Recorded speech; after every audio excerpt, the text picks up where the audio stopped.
Bu nədir? Əlimə geydiyim. Bu əlcəkdir. Damar corabını geyinmək üçün. İstifadə qaydası budur. Ayağa bu şəkildə geydirilir. Daha sonra isə damar corabını onun üzərinə sürüşdürməklə geyiləcək. Ona görə də burnu açıq olan damar corablarını daha çox üstünlük veririk. Və bu atlas parçadan olduğu üçün material onun üzərinə asanlıqla sürüşəcəkdir.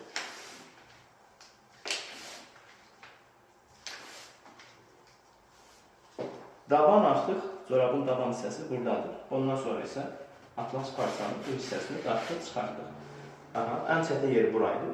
Daha sonra corabın bu hissəsini hissə-hissə qaldırırıq. Bura qədər tamamlandı.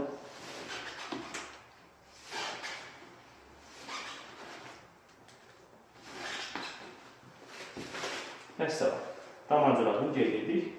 Qırış qalmadığına diqqət etmemiz lazımdır. Bitdi.